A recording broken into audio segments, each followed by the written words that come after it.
오늘 하나님께서 저와 여러분에게 주시는 말씀은 마태복음 5장 38절부터 42절까지의 말씀입니다. 제가 봉독합니다.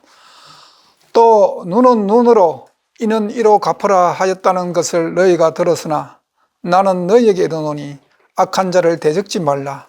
누구든지 내 오른편 뺨을 치거든 왼편도 돌려대며 또 너를 송사하여 속옷을 가지고자 하는 자에게 겉옷까지도 가지게 하며 또 누구든지 너로 억지로 오리를 가게 하거든 그 사람과 심리를 동행하고 내게 구하는 자에게 주며 내게 꾸고자 하는 자에게 거절하지 말라. 아멘.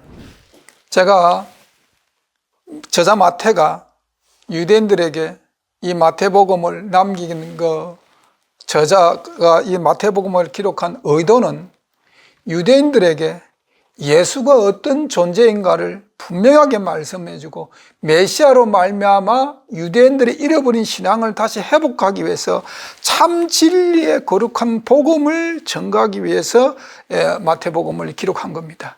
그 중에서도 5장부터 7장까지는 예수님이 이 땅에 육신을 입고 오셔가지고 유대인들에게뿐만 아니라 오늘날 예수를 믿는 우리 모든 사람들에게 복음의 핵심이에요. 하늘나라 복음의 핵심을 지금 산상수훈에서 말씀하고 있는 겁니다.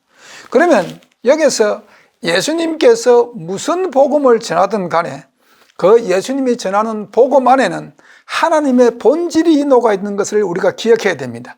어떤 성경 구절을 가지고 누가 어떤 주장을 하더라도 그 주장이 하나님의 본질에 유해되면 그 주장은 잘못된 겁니다. 그래서 우리가 어떤 부분의 성경을 해석을 하더라도 예수 그리스도의 마음, 곧 하나님의 본질인 사랑의 마음으로 그것이 해석이 돼야지 그렇지 아니하면은 해석에 큰 오류를 범할 수가 있습니다. 오늘 이 본문도 바로 유대인들이 하나님으로부터 받은 율법을 잘못 받아들여 가지고 잘못 해석해 가지고 이스라엘이란 그 나라에 오랫동안 그것이 전통으로 굳어져 버렸습니다. 그것을 지금 주님이 지적합니다. 주님이 다시 개혁을 시킵니다. 다시 말하면 신학을 바꾸는 겁니다. 너희들이 장로의 유전으로부터 1000년이든 2000년이 넘도록 계속 이렇게 물려받아 있던 그 생활의 풍습들을 이제는 잘못된 것을 고쳐야 된다는 겁니다. 그 중에 대표적인 것이 오늘 여기에 보면 눈은 눈으로 이는 이대로 갚아라 하는 이 말을 문자적으로 이스라엘 백성들이 받아들였습니다. 이것을 한문으로 이야기하면 동해보복 이렇게 그렇게 표현하죠. 동해보복. 그러니까 내가 당한 만큼 갚아줘야 된다는 보복 심리죠. 오늘날도 기독교인들이 그런 말을 하는 사람들이 많습니다. 나에게 상처 준 사람들에게 꼭 그걸 갚아주고 싶어하는 마음.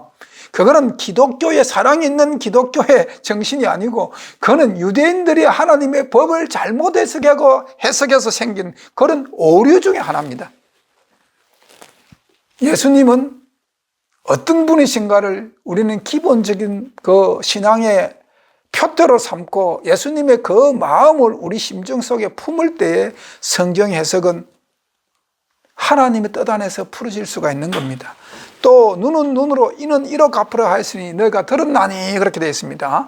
이게 이제 출애굽기 20장 보고 또 출애굽기 21장에도 있고 레위기 24장에도 있는 말씀입니다. 그 중에서 우리가 출애굽기 21장에 이 말씀이 어떻게 기록되어 있는가 봅니다. 출애굽기 21장 24절의 말씀이 이게 기록이 되어 있는데 출애굽기 20장 하면 여러분들 머릿속에 딱 떠오르는 것이 십계명이죠. 십계명을 하나님께서 선포하시고 나서 그러고 나서 그 바로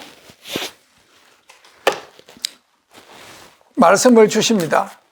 그때 이제 이 말씀 오늘 예수님께서 인용하신 말씀이 기록이 되어 있습니다.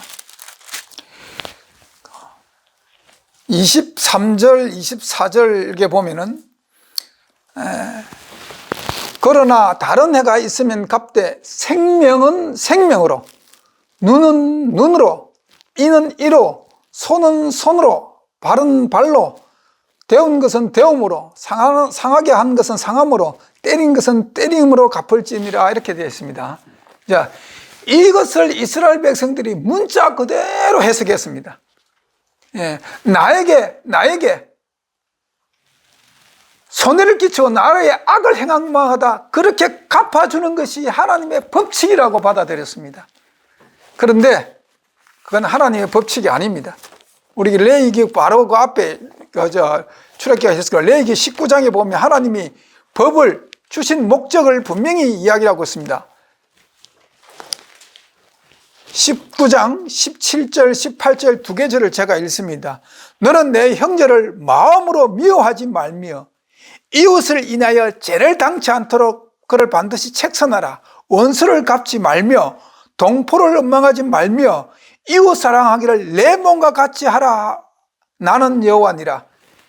그러면 이게 출애굽기 20장에 지금 준 말, 인은 인, 눈은 눈, 생명은 생명으로, 상한 것은 상한 거로. 그 뜻이 무엇이겠습니까?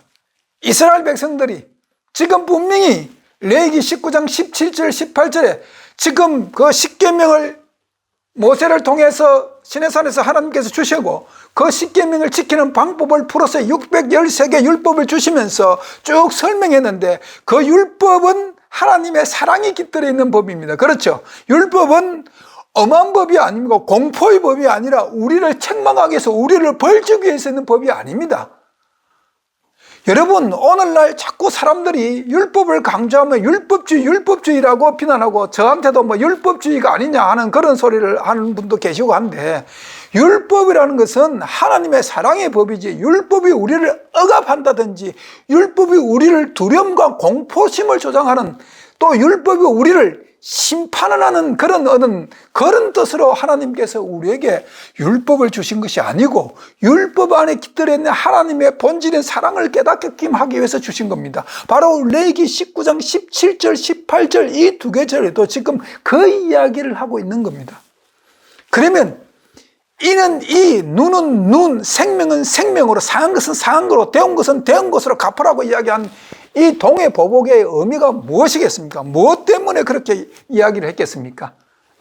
우리 로마서 13장 그 뜻이 뭔가? 사도 바울은 이제 다메섹 도상에서 예수를 만나고 나서 성령을 받고 나서 그 구약 성경의 해박한 지식을 가지고 있던 사도 바울인 이제 그 뜻을 깨달았거든요.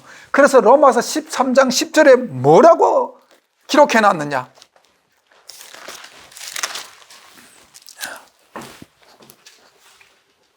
사랑은 이웃에게 악을 행치 아니하나니 그러므로 사랑은 율법의 완성이라. 이해하십니까? 하나님은 그러면 이는 이, 눈은 눈, 생명은 생명, 상한 것은 상한 대로 갚으라고 한 것은 하나님께서 똑같이 보복하라고 주신 법입니까? 보복하라고 주신 법이 아니라는 겁니까? 보복하라고 주신 것이 아니라 보복하지 말라는 겁니다. 그러면 그 법을 왜 줬느냐? 하나님이 이스라엘에게 그 법을 주신 것은 문자 그대로 유대인들이 받아들여 가지고 너 나에게 100불 손해보게 했지, 내가 100불 그대로 네 손해보게 해줄 것이다. 너가 내 오른밤을 돌려댔지, 쳤지, 내가 네 오른밤을 똑같이 되어줄 것이다. 이런 보복 심리를 우리 마음속에 갖게 한 것이 아니라, 율법을 주신 것은 내 삶 속에서 내 마음을 내가 하나님의 사랑으로 채워가지고 율법의 본질인 그 사랑을 깨닫고 그 율법에게 내가 구속이 되면 하나님의 본질의 사랑으로 말미암아 내 본질이 변화되어서 이웃에게 악을 행치 않는 삶을 살게끔 한다는 겁니다. 율법을 주신 목적이 그겁니다. 이웃에게 악을 행치 않기 위해서 나로 말미암아 누구에게든지 마음으로나 또는 물질적으로나 또는 육체적으로나 손해나 악이나 상처를 주지 않게끔 하기 위해서 하나님이 율법을 주신 겁니다. 그래서 이는 이, 눈은 눈으로 가는 것은 동해보복을 똑같은 동해보복을 하라고 준 것이 아니라 처음부터 누구에든지 간에 내 삶, 내 말과 행동과 내 모든 삶이 남에게 악을 행하지 않게끔 하기 위해서 주신 겁니다. 왜? 그것이 곧 이웃을 사랑하는 거기 때문에. 이해하십니까? 여러분들, 우리가 결혼해가지고 부부로 살잖아요. 때로는 부부지간에 상처를 받을 때가 있습니다. 있죠. 그런데 부부지간에 동해보복합니까? 당신 나한테 그 말 했지. 내가 타이밍을 맞춰가지고 어느 그 시점 되면 그런 타이밍 잡아가지고 똑같은 거를 탁 그렇게 상처를 주면 내 속이 시원합니까? 내가 마음이 통쾌합니까? 예, 그렇지 않잖아요. 용서해 줄 때에 상대가 잘못했더라도 용서해 줄 때, 아랑을 베풀어서 감싸 줄 때에 우리 마음에 기쁨과 평강이 넘치지 않습니까? 예, 이게 하나님의 율법을 주신 목적입니다. 그런데 이스라엘 백성들은 이것을 동해보복을 개인 스스로 내가 해야 되는 일이라고 생각했기 때문에 그렇습니다. 이게 오랜 역사, 모세가 시내산에서 십계명을 통해 가지고 예수님 올 때까지 1400년 기간 동안에 이걸 이들의 유대인들은 관습적으로 받아들였습니다.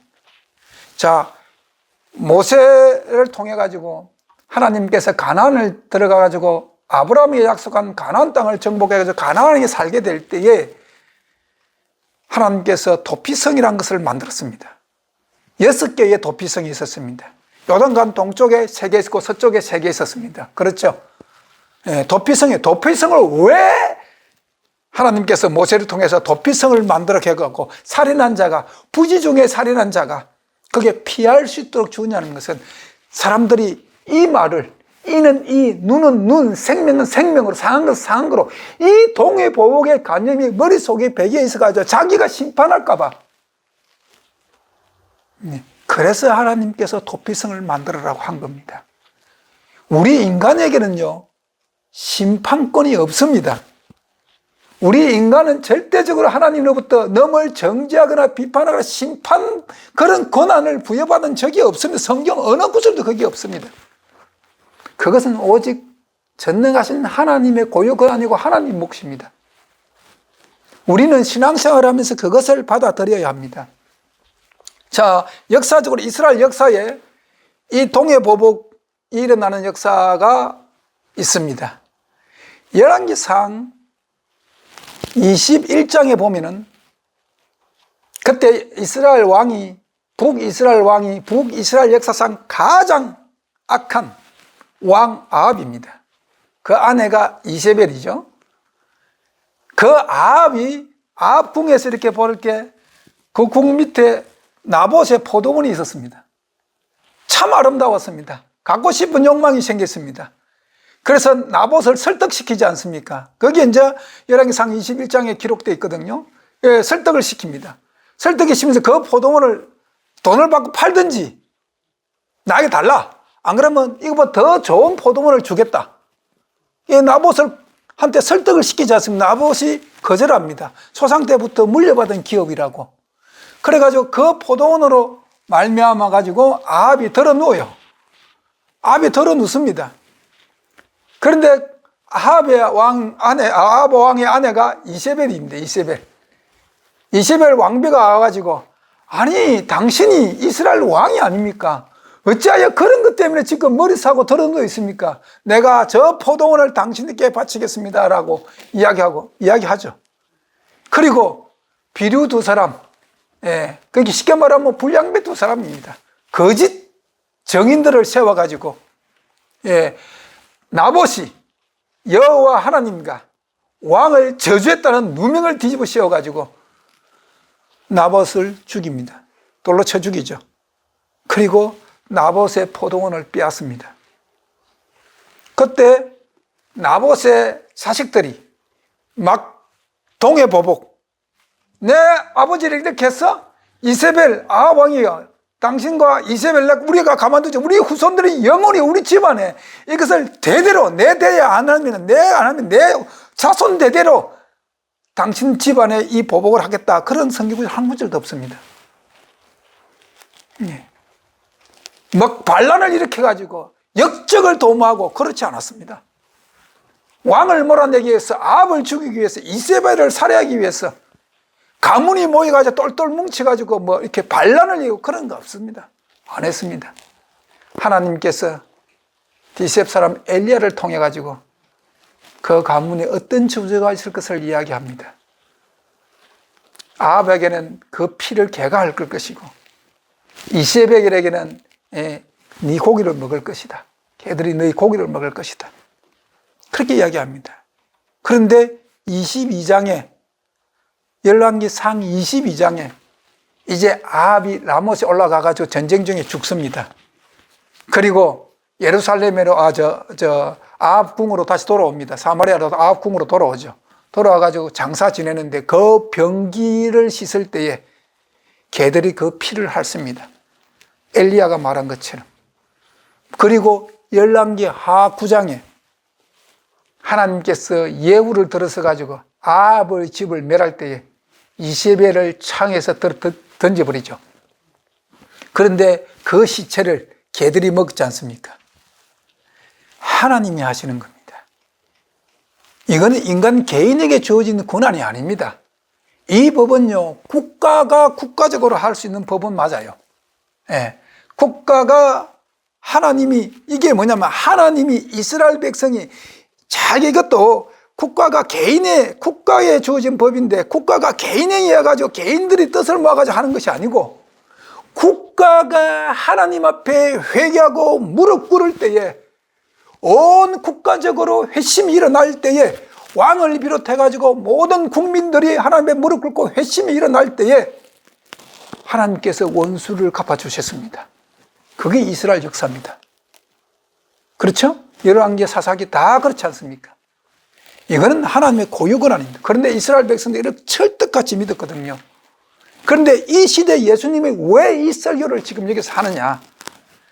이 시대가 지금 예수님이 오셔가지고 산상수훈을 지금 설교하는 이 시대가 로마 제국의 통치하에 있는 시대입니다. 로마 제국에. 그런데 로마 군하고 군사들하고 이 유대인들하고 계속 충돌이 있었습니다. 왜 충돌이 있었느냐? 이 로마의 제국의 군사들이 이게 예루살렘이나 이 유대 땅에 들어와가지고 주둔했거든요.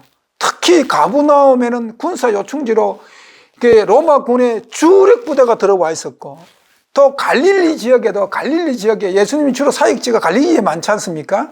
갈릴리 지역에도 로마 군대들이 이렇게 많이 이제 포진해 있었어요, 역사적으로. 그러면은 로마 군기를 탁 들고 호위병이 막 이렇게 군사들이 몰려갈 때 하고, 또는 나팔을 막 불어가지고 사람들을 다 이목을 집중시키게 해가지고 로마 국기 개항을 하는 거예요. 오늘날 지금 국기 개항을 합니다. 국기 개항은 나팔을 띡 소리로 불면은 모든 주의를 환기시켜가지고 모든 구사들이 정돈된 자세에서 그 국기에 대해 경례를 표시하거든요. 그런 행사를 진행했습니다, 이때. 그러면 이스라엘 사람들이 볼 때는 자기들은 지금 나라가 망했지 않습니까? 이스라엘은 지금 나라가 없지 않습니까? 국가가 쇠망했지 않습니까? 주권이 없는 나라지 않습니까? 그런 행사를 매일매일 그런 국기 개양식을 할 때마다 나라 뺏긴 그 서러움이 북받쳐 오르는 거예요, 이 사람들이 오르는 거예요. 그 북받쳐 오르는 그 서러움에다가 이는 눈은 눈으로 갚으란 이것이 계속적으로 문자적으로 그들의 신앙에 포진되어 있다 보니까 그들의 삶이 반발심이 강했던 겁니다. 그래서 그들은 오로지 기다린 메시아가 인간의 죄 문제를 대속해 줄 메시아를 기다리는 것이 아니라 로마 군대를 물리치고 꺾고 물려치고 이스라엘이라는 나라를 회복시켜 줄 수 있는, 이 땅에서 이스라엘 나라를 회복시켜 줄 수 있는 왕을 간절히 기다리고 있는, 그들이 기다리는 메시아는 그 메시아입니다. 그런데 그 메시아가 아까 그 질문한 것처럼 힘없이 죽거든요, 십자가에. 자기들 기대가 완전히 무너져 버렸습니다. 자기들 기대는 이 땅에 이스라엘 주권이 회복되는, 이스라엘 나라가 회복되는 겁니다. 로마의 그 강력한 로마의 군대가 물러가고 하나님의 뜻 아래서 메시아가 와가지고 주권이 회복되는 강력한 이 땅에 이스라엘을 회복시키는 메시아가 필요했는데, 메시아가 이 땅에 와가지고 그냥 빌라도 법정에서 힘없이 죽습니다. 그러니까 모든 군중들, 예수님이 예루살렘에 입성할 때 호산나 다윗 왕의 후손이요 뭐 하면서 호산나 찬송을 부르던 그 모든 사람들이, 그 군중들이 배신감을 느낀 겁니다. 배신감을 느낍니다. 그러니까 바나바를 놓아주고 예수를 죽이라고 하는 겁니다. 내 뜻에 맞지 않는 메시아입니다. 내 뜻에 맞지 않는. 오늘도 기독교인들이 내 뜻에 맞지 않는 하나님의 말씀을 버리는 것과 똑같은 겁니다. 오늘도 우리 신앙삶 속에서. 그래서 예수를 십자가에 못 박아서 계속 외쳤던 겁니다. 유대인들은 그런 마음이 강했습니다. 또 로마의 군사들이 행렬을 해가면서 그 로마 그 제국 시대의 그 영화 같은 거 보면은 그 천부장 이렇게 백부장 이런 사람들이 말을 타고 하면서 졸병들 그 창들 들고 칼을 들면서 쫙 행렬에 갈 때에 이 짐 같은 거를 같이 옮겨가야 되는데 그런 거는 군사들이 하지 않았어요. 그럼 뭐냐면 바쁘게 일하는 농사들을 짓고 있는 농부들을 불러다 잡아다가 그냥 그 짐을 운반하게끔 시켰어요. 하루 종일 그 운반하러 갈 수도 있고. 그러니까 이거는 유대인 입장에서 볼 때는 완전 노예 같은 삶이에요. 그래서 이렇게 대꾸하거나 반항하면은 채찍이나 모욕을 당하니까.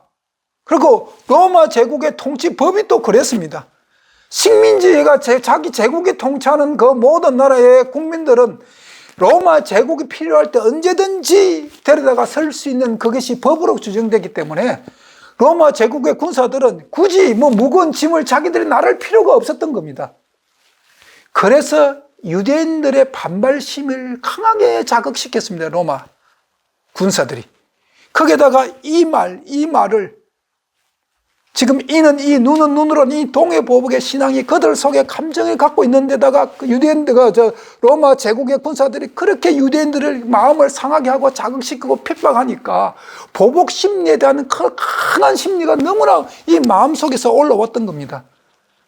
그리고 자기들은 지금 예수님께서 지금 산상순 지금 이 진리의 참 진리의 말씀을 설교하고 계신데 지금 이들이 예수님의 말을 듣기를 원하고 사모하는 것은 지금 내가 이 로마 제국을 물리치고 이 땅에 이스라엘 주권을 회복시키게 주겠다. 그 메시아라는 것을 선포하기를 간절히 기다리고 있는 겁니다. 그런데 주님께서 참 안타깝죠. 이 지금 자기 산상순, 이 지금 천국 진리의 복음을 듣기 위해서 앉아있는 사람들 얼굴을 보니까 정말 보복하고 싶은, 로마 제국에 보복하고 싶은 그 얼굴을, 그 보복심이 잔뜩 얼굴에 배어있는 그 얼굴로 지금 앉아있는 겁니다. 주님이 통탄한 마음으로 지금 동해보복에 대한 설교를 하고 있는 겁니다. 통탄한 마음으로. 그래, 악한 자를 대적하지 말라. 너 오른뺨을 대너 왼뺨을 돌려대라는 겁니다.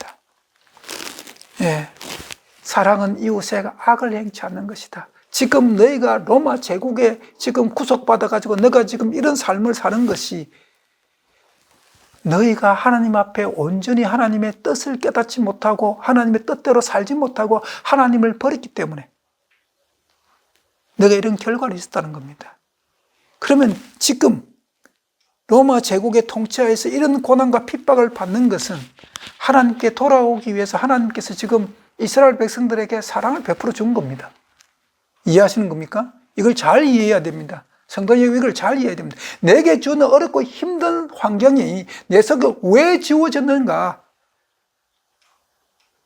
내 속에 왜 주어졌는가? 우리는 자꾸 이것을 사탄 마귀한테 자꾸 돌리는데 그것이 아니고 이것을 은혜로 받아들여야 내가 바뀝니다. 이스라엘 사람들이 이것을 은혜로 받아들이지 못했기 때문에 그들의 본질이 바뀌지 못하고 예수를 닮을 수가 없었던 겁니다. 내게 이런 힘든 어려운 환경이 닥친 것은 내 본질을 바꾸기 위한 하나님의 간절한 사랑입니다. 예수님 지금 그 설교를 하고 있는데 오른밤을 치고도 왼밤을 돌려대라, 왼밤을 치고도 오른밤을 돌려대라는 겁니다. 불평하지 말라는 겁니다. 순종하라고 굴복하라는 겁니다.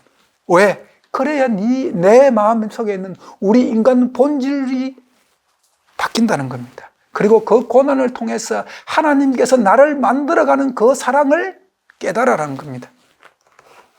이것이 하나님의 은혜입니다. 네.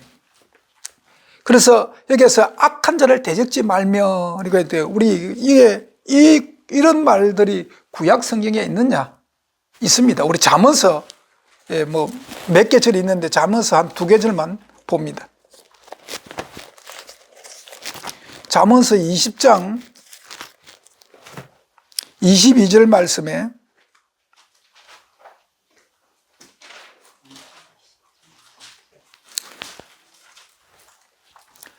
너는 악을 갚겠다 말하지 말고 여호와를 기다리라. 그가 너를 구원하신다. 인간에게는 그 말이 주어지지 않는 겁니다. 또 24장 29절에 보면은 또 잠언 24장, 잠언에 좀 그런 말씀이 몇 구절이 있습니다. 24장 29절에도 보면은 이런 말씀이 있죠. 너는 그가 내게 행함같이 나도 그에게 행하여 그 행한 대로 갚겠다 말하지 말지니라.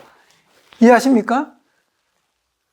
예수님이 지금 구약 성경에 기록되어 있는 이 말씀, 또 24장 와서니까 17절도 보세요. 내 원수가 넘어질 때 절구하지 말며 그가 엎드러질 때 마음을 기뻐하지 말라. 원수를 사랑하라는 겁니다. 원수가 잘못됐을 때 우리 인간들의 기본 심리는, 제 본질에서 올라오는 기본 심리는 통쾌함이거든요. 아, 고소하다. 그건 잘못됐다는 겁니다. 그거는 마귀의 마음이지 하나님의 사랑을 가지고 있는 마음이 아니라는 겁니다. 또 잠언 와서니까 한 장 더 보죠. 25장 21절, 그 바로 뒷절 21절에도 보면은 내 원수가 배고파하거든 식물을 먹이고 목말라하거든 물을 마시오라. 이해하십니까? 성경 어느 구절에도 우리 인간 개인에게 동해보복의 그 권한을 준 적은 없습니다. 동해보복, 이는 이 눈은 눈, 제가 누차히 말했지만 이것은 내 이웃에게 악을 행치 말라고 주신 하나님의 계명이지 내게 그런 권한이 부여된 것이 아니라는 사실입니다.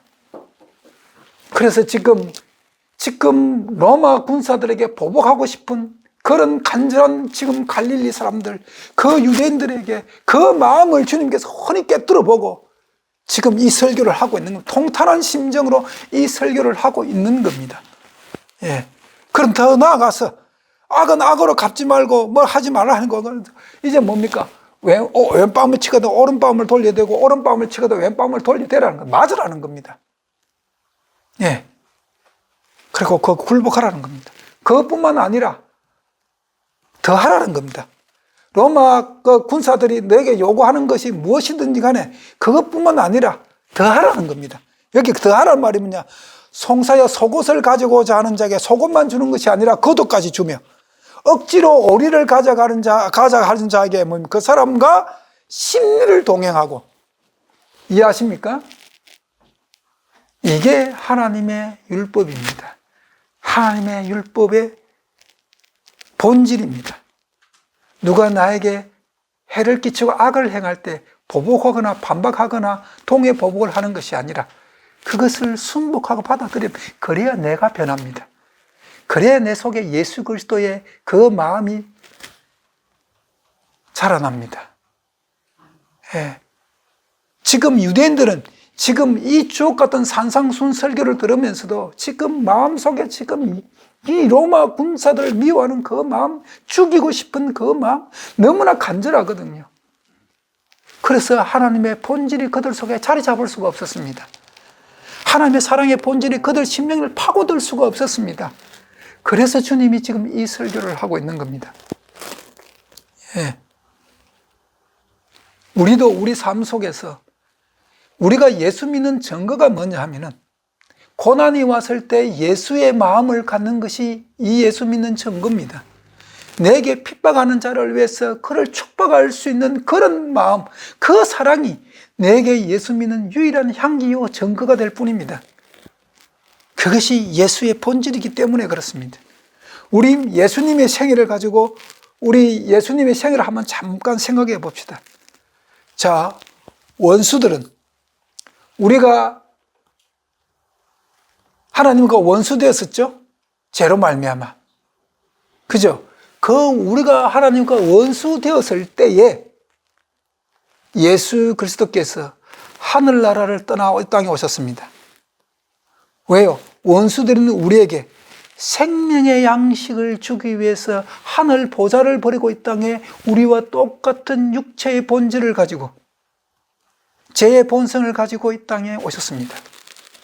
그게 예수 그리스도의 첫 번째 인간이 베풀어진 사랑입니다. 우리에게 생명의 양식을 주기 위해서. 그리고 그분의 삶을 우리가 잘 생각해보면, 그분은 이 3년 반 동안 공생애 동안에, 얼마나 많은 중상을 받았습니까? 그렇죠? 또 핍박을 받았습니까? 그런데도 그분은 보복하지 않았습니다. 누구한테도 보복하지 않았습니다. 그분은 사랑과 용서로 베풀었습니다. 우리 기독교는 예수님을 믿는 종교 아닙니까? 우리가 지금 이 땅에서 우리가 핍박받고 중상모략받는 것, 우리 예수님하고 비교할 수 있습니까? 우리 예수님하고 우리가 어떻게 감히 비교할 수 있습니까? 예수님은 우리보다 훨씬 더 많은 중상모략과 핍박을 받았지만 누구 한 사람에게 돌을 던진 적이 없습니다. 그분들에게 사랑과 용서를 베풀어 주신 분이 주님이십니다. 그리고 세 번째 우리가 생각해 봅시다. 자신을 죽게 하는 로마 병정들을 위해서 주님은 기도했습니다. 자, 우리 누가복음 23장 24절, 누가복음 23장 34절입니다. 24절 아니고 34절. 이제 주님께서 기도합니다. 이에 예수께서 가라사대 아버지여 저희를 사하여 주옵소서 자기의 하는 것을 알지 못함이니이다 하시더라. 지금 예수님을 채찍하는 로마 병정들을 향해 가지고 예수님을 십자가에 못 박으라고 소함치는 저 군중들을 향해 가지고 예수님이 저주의 말씀 한마디도 하지 않았습니다. 오히려 저들을 하나님 앞에 탄원했습니다. 저들의 죄를 사하여 주시옵소서. 저들이 모르고 하고 있는 이것이 예수의 본질이고 이것이 예수님이 가지고 있는 사랑의 본질입니다. 오늘 기독교가 이것을 회복해야 합니다. 오늘날 교회가 이것을 회복해야 합니다. 우리 이사야서 50장 6절 말씀 봅니다.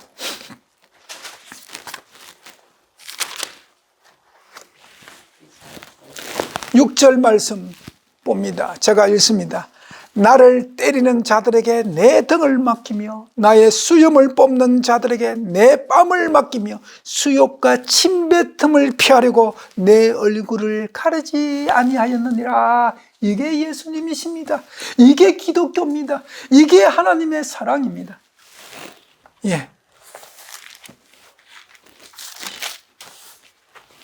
이게 하나님의 사랑이라고요. 이런 마음이 있을 때에 율법의 사랑을 우리가 가질 수가 있는 겁니다. 이스라엘 백성들이 지금 잘못된 신학으로 말미암아 지금 성경을 잘못 해석했거든요. 하나님의 율법을 잘못 해석했습니다. 이는 이, 눈은 눈, 생명은 생명, 상한 것은 상한 거로, 대한 것은 대한 거로 갚으라 하는 이 동해보복을 이스라엘 백성들이 그렇게 간직하고 그것이 하나님의 뜻으로 오류로 받아들였기 때문에 그들의 삶에 전혀 변화가 없었습니다. 그렇기 때문에 예수를 죽인 겁니다. 내게 어떤 환경이 있더라도 여러분 기억하셔야 됩니다. 동해보복은 누가 하는 거라고요? 하나님이 하시는 겁니다. 개인의 권한은 절대 아닙니다. 국가가 주어진 국가가 할 수 있는 법인데 그것도 국가가 자의로 하는 것이 아니라 하나님은 무릎 꿇고 진실로 회개하고 하나님 법 안으로 돌아올 때에 그 원수를 누가 갚아주신다고요? 우리 하나님께서 갚아주신다는 겁니다. 그 마음을 가지고 있을 때 그때에 비로소 이웃 사랑의 실천이 가능합니다. 그때에 우리가 왜 아직까지 이웃 사랑의 실천, 오늘날 많은 교회나 기독교가 왜 이웃 사랑의 실천이 안 되는가? 하나님이 10계명 중에서 5번부터 10번까지가 이웃 사랑의 계명입니다. 그 이웃 사랑의 계명을 실천하기 위해서는 1번부터 4번까지 하나님께 대한 계명의 그 본질을 알아야 됩니다. 그 본질을 깨닫지 않고는 절대로 이웃 사랑의 계명을 우리가 지킬 수가 없는 겁니다. 이 하나님의 본질을 깨달을 때 하나님이 왜 이 법을 주시는가? 이웃에게 악을 행치 않게 하기 위해서 주신 것이다. 그것이 율법의 완성이라고 사도 바울이 로마서 13장 10절에 고백했지 않습니까? 사도 바울이 누굽니까? 그는 누구보다도 예수 믿는 자를 잡아 죽이는데 앞장선 사람 아닙니까? 핍박하는 사람들 아닙니까? 그 핍박하는 사람의 선봉자 아닙니까? 그가 갖고 있던, 사울일 때 갖고 있던 신학이 바로 눈은 눈입니다. 이 신학입니다, 바울이. 그런데 다메섹 도상에서 예수님을 만나고 나서 예수님의 그 본질인 사랑을 깨닫고 나서 그가 통탄한 말은 율법의 완성이 뭐냐? 이웃에게 사랑을 행치 않는 것이 율법의 완성이라고 고백합니다. 왜? 그것을 깨달았기 때문에. 그래서 사도 바울이 눈은 눈, 이는 이, 생명은 생명, 상한 것 상한 거로, 배운 것은 배운 거로, 이 동의 보복의 율법의 그 주신 뜻을 사울일 때는 깨닫지 못했다가 바울일 때는 깨달은 겁니다. 그리고 지금 42절에 내게 구하는 자에게 주며 내게 꾸고자 하는 자에게 거절하지 말라. 이게 이웃사랑의 실천이거든요. 그럼 이것이 주님께서 새로운 복음이냐? 아닙니다. 율법에 이미 기록되어 있습니다. 우리 신명기 15장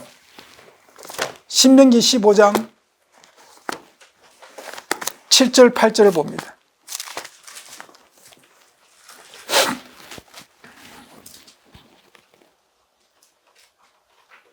신명기 15장 7절 8절 제가 읽습니다.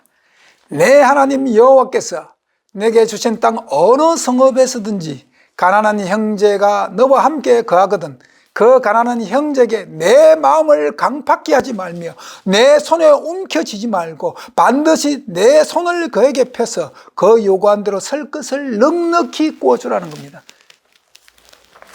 이미 모세를 통해서 하나님께서 내게 구하는 자에게 주라는 겁니다. 내게 꾸고자 하는 자에게 거절하지 말라는 겁니다. 이것이 이웃사랑의 실천이거든요. 삶 속에서 이웃사랑의 실천이거든요. 그 이웃사랑의 실천이 할 수 있는 것이 하나님의 사랑을 깨달음입니다. 하나님의 사랑을 깨달아야 할 수 있습니다. 이 유대인들이 멸망한 원인이 뭐냐? 이 하나님의 율법에 갖고 있는 사랑의 본질을 깨닫지 못했기 때문에 보복하는 심리를 그대로 갖고 있었습니다. 지금 산상수훈에서 지금 주님이 그것을 깨뜨립니다. 너에게 고난이 오는 자, 저 로마 군사들이 너희를 핍박하느냐? 그것이 너희들이 순종하라는 겁니다. 지금 너희들이 힘들고 고통스럽고 너희들이 모욕을 당한다 할 때도 참고 견디라는 겁니다. 그때에 예수님이 겪었던 그 마음, 핍박과 중상모략과 그때 예수님 묵묵히 참고 견디지 않습니까? 이사야 50장 6절 여러분 읽었지 않습니까? 수염을 뽑는 자에게 얼굴을 맡기고 침뱉음을 가리고 얼굴을 돌리지 않고 그 마음이 있을 때에 하나님의 사랑이 얼마나 큰 것을 우리가 깨달을 수 있는 겁니다. 그때에 하나님의 생명의 말씀이 내 영혼을 사로잡고 내가 새로운 사람으로 거듭난 사람을 할 수가 있는 겁니다. 우연히 내게 환경이 주어지지 않습니다. 데이빗 카버넌트에서 사무엘하 7장 14절부터 16절까지의 데이빗 카버넌트에서 사람 막대기와 인생 채찍으로 우리를 징계하시는 것이 하나님께서 우리에게 향하신 하나님의 사랑입니다. 여러분 삶 속에서 이 마음을 가지십시오. 그것이 곧 예수님의 마음입니다. 이사야 50장 6절의 말씀을 기억하십시오. 이것이 사랑입니다. 이것이 우리 속에 자리 잡을 때에 모든 사람을 사랑할 수가 있는 겁니다. 모든 사람을 사랑할 수 있습니다. 여러분 꾸고자 하는 자에게 꾸어주십시오. 구하는 자에게 주십시오. 하나님이 지켜보시고 하나님이 여러분에게 은혜 베풀어 주십니다. 그것이 하나님 자녀의 특권입니다. 특별히 오늘날 많은 기독교인들이 아직까지도 유대인들처럼 이 동해보복의 그런 신앙관을 가지고 있습니다. 그래서 하나님께서 내를 미워하는 처자에게 저주를 내리게 해달라고 심지어 기도하는 자들도 있습니다. 잘못된 겁니다. 우리 예수님의 마음을 품으십시오. 예수님의 마음, 지금 예수님께서 지금 없는 새로운 법을 이야기하고 있는 것이 아니라 이것 이미 지금 구약 성경에 지금 다 기록되어 있는 말씀이지 않습니까? 그렇죠? 구약 성경 기록된 말씀을 가지고 지금 유대인들을 깨우치는 겁니다. 내가 너희들에게 줄 때 그런 뜻으로 준 것이 아니야. 너희들이 갖고 있는 그런 동의 법은 너희들에게 준 고유 권한이 아니야. 그 뜻은 이런 뜻이야. 통탄하면서 지금 주님께서 주시는 겁니다. 그리고 지금 로마 병정들이 지금 너희들을 핍박하고 너희들이 억지로 지금 하기 싫은 일을 시키면서 너희들에게 모욕과 창피를 주느냐? 참고 견디라는 겁니다. 마지막 때 심판 때 하나님께서 갚아주십니다. 그것을 믿는 것이 기독교입니다. 기도하시겠습니다. 하나님 아버지 감사합니다. 우리에게 임하신 하나님의 뜻이 무엇인가를 우리가 올바로 깨닫게 하여 주시옵소서. 이는 이, 눈은 눈, 생명은 생명으로 갚는 것이 아니라 그 법을 주신 것은 내 이웃에게 악을 행치 말라고 주신 법이란 것을 우리가 똑똑히 기억하며 살게 하여 주시옵소서. 그것이 하나님의 무궁하신 사랑인 것을 우리가 깨달을 때 바울 사도의 말처럼 율법의 완성이 이루어지는 것입니다. 우리 속에 하나님의 본질, 사랑을 잃지 않고 사는 삶을 살게 하여 주시옵소서. 예수님 이름으로 기도합니다. 아멘.